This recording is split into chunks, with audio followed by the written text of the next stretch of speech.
I don't want you to get beaten, battered, and bruised like I was on this journey. Some of the things here are fairly obvious and some aren't, but I guarantee you'll probably learn something new in this video. Hey, I might be saving you thousands upon thousands of dollars telling you one of my biggest problems that cause friction when dealing with clients. By not having expectations from both sides clear at the very start of working together. Having it be known what is expected from each side so that it doesn't cause problems later on. There's nothing worse than them asking you for something that you did not agree on and you feeling too shy or pressured to just say no and say, hey, this was not what we agreed on. Now that doesn't mean that you don't do quick 5-minute asks just to keep the goodwill working in there. Well, from time to time, that is. There were points at the very start where something extra was asked of me, like too many revisions or major changes on the work, but I hadn't made the boundary of, hey, this is how many I'm willing to do. And because I was at the very early days, I was just scared of losing that client, so I just do it. And that was before I had the know-how of how to solidly land clients in a fairly repeatable and predictable way. So fear had a grip on me. Don't be like me and repeat these mistakes. That's one of the first things that you should establish when working with someone. Now, as I said earlier, that doesn't mean that you don't do quick 5-minute requests from time to time, whether it's uploading something or answering a question that they might have. But it just means that when something happens that is outside of your boundaries or the things that you agreed on together, you can point it out and then talk from there. And more often than not, if you picked your client well, anytime a problem like that happens, you can resolve it pretty quickly and move on. It's just useful to have that blueprint set up. But sometimes, you'll just have to wait for things to start happening. Hey, I don't mean just wait and do nothing. Come on now, that's not our style. I taught you better than this. I mean, sure, I didn't know then as much as I know now clearly.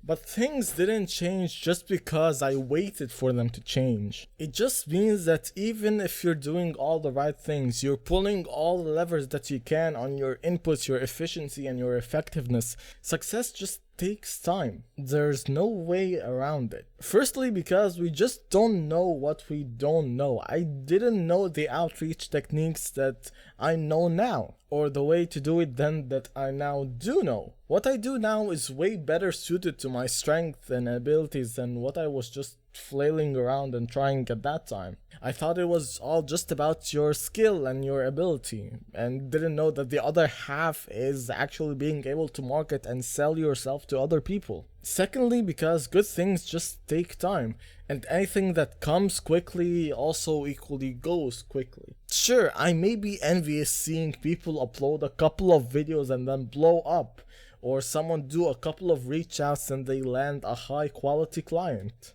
Honestly, the more I write out, the more ideas I get, so maybe I should make a part 2 of this. But the next one, which was actually the thumbnail, is be on as many payment processors as freaking possible. And if you know your clients are gonna be from a certain country or particular spot in the world, then those are the first ones that you should get on. But if it's a worldwide thing, then just go with the big names. Stripe will probably solve most of your problems. If you can't use it, which I understand, to be honest, it's also not supported where I am, then just use PayPal. But the fees are a bit high.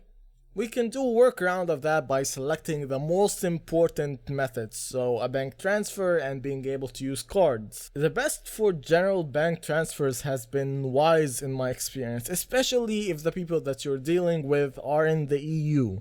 And I have an account with Whammo, which is a phenomenal service by the way, but I use them for their cards because they take a flat 1.5% off of the amount of the invoice, which is major when compared to PayPal, which can take like 5 or 6%.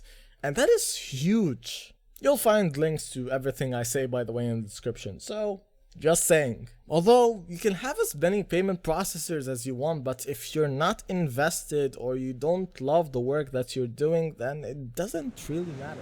Hey, eyes here, stay with me. I don't mean it that way, but I mean that, and this may not be your experience, but everything that I'm doing now, I'm doing it because it's gonna build up to something else that I want to do in the future. I just don't have the resources, the knowledge, or the expertise yet to execute on it, and so this is what's happening in the meantime. All of this is to just build it up. The only skills that you get really good at are the ones that you put in hours and days, and no sane person is gonna put in that much time unless they love and are invested in that skill. So do what you enjoy and work what you love, because that's the only thing that's gonna get you there. And that doesn't mean not to try a lot of things. That's actually the only way for you to figure out what you want to do in the long term. It just means that you don't stick around way too long on something unless that you can see yourself doing it for 60 years or so. I don't think there's possibly something worse than spending years on something just to realize that it was never what you wanted in the first place. And last but by far not least is a point from the 48 laws of power. So much depends on reputation. Guard it with your life. This matters because potential clients see your reputation before they see anything else. Anyone coming to you with a serious opportunity will look at your reputation before they give it any kind of serious thought. It affects how you're treated, who would be willing to involve themselves with you. The name we give this in our modern age is a personal brand. It doesn't mean that if it got damaged once then it's irreversible forever and ever, but personal brand is basically trust on a macro scale. It is slowly built up over years, then destroyed in one fell swoop. For some people it can never be repaired, but for most it can. But it can take a long time, and genuine change has to be made that is demonstrated over actions of years and years and years before people can give another chance. It's why people got duped by him a second time, well, me included. But on the other hand, the more you develop it, the bigger and the more people will come to you wanting to work with you because of the reputation of, well, hopefully, competence that you've built up. I first saw this when friends of people that I've worked with in the past reached out to me months and months after without ever asking for a referral or a recommendation or anything like that, because they wanted us to work together. So do your best, because it helps out in the long run in ways that you can't expect really. I can try to help. If you're curious about how I land clients, then you can watch this video. I also have some links down below of what I discussed, and if by chance you need me to edit for you, then let's talk, and bye.